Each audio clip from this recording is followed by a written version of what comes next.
Welcome to the Croquet Desk, your AI-hosted show. The Croquet Desk.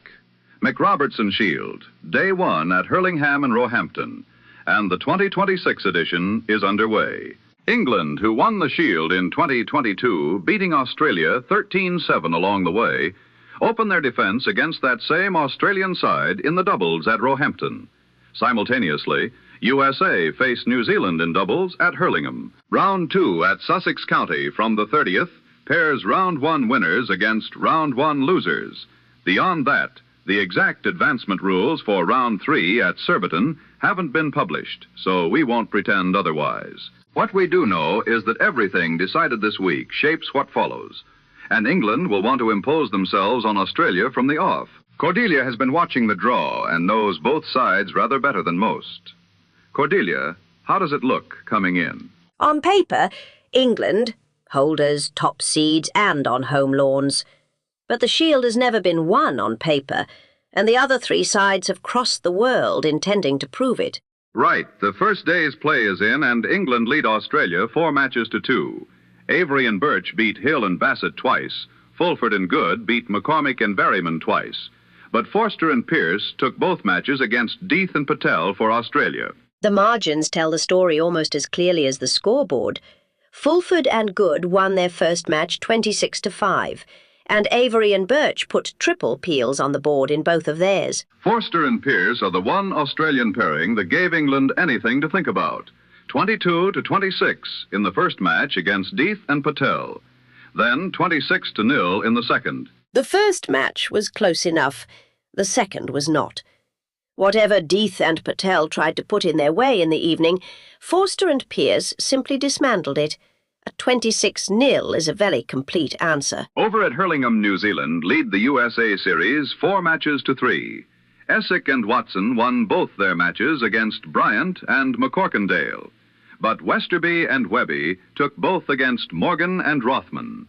And Chapman and Fordyce took 2 of 3 against Balding and Maloof. Westerby and Webby's first match was a triple peel, finished 26-0.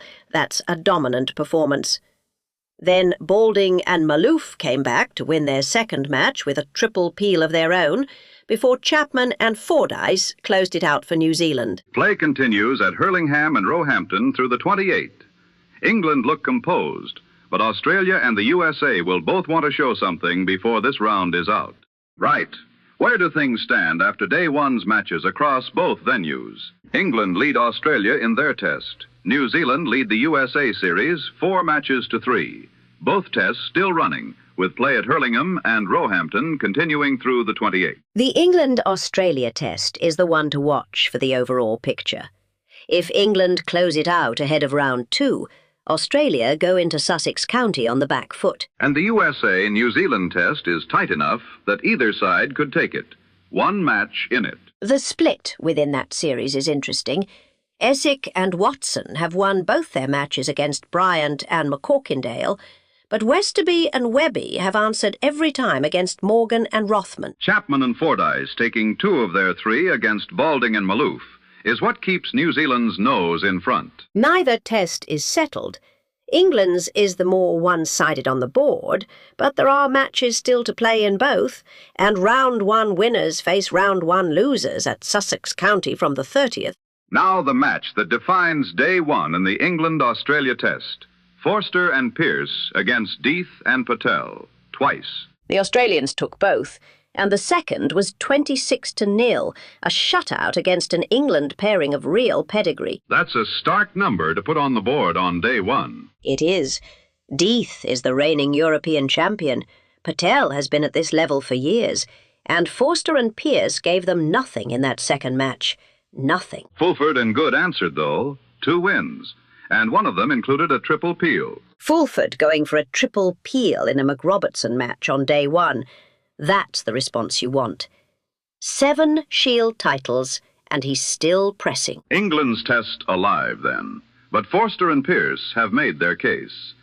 Tomorrow, both tests continue, and the shape of the day changes. England and Australia switch to singles at Hurlingham, while the USA-New Zealand doubles carry on at Roehampton. The ones I'm watching are Death and Patel.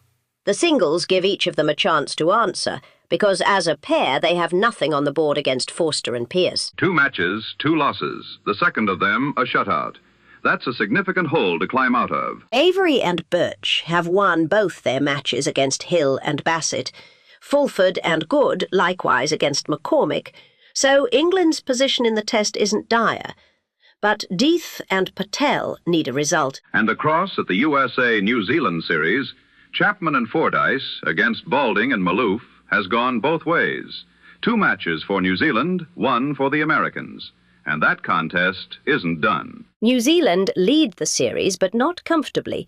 If that pairing goes the wrong way tomorrow, the gap closes. Round 1 winners face Round 1 losers at Sussex County from the 30th.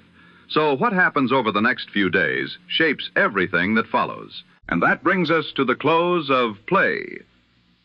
Before we go, a brief word. This program is one of a whole stable of AI-hosted shows at myAIshows.com, sport and beyond, each with hosts of their own and free to sample. Do pay them a visit. Thank you, as ever, for your company.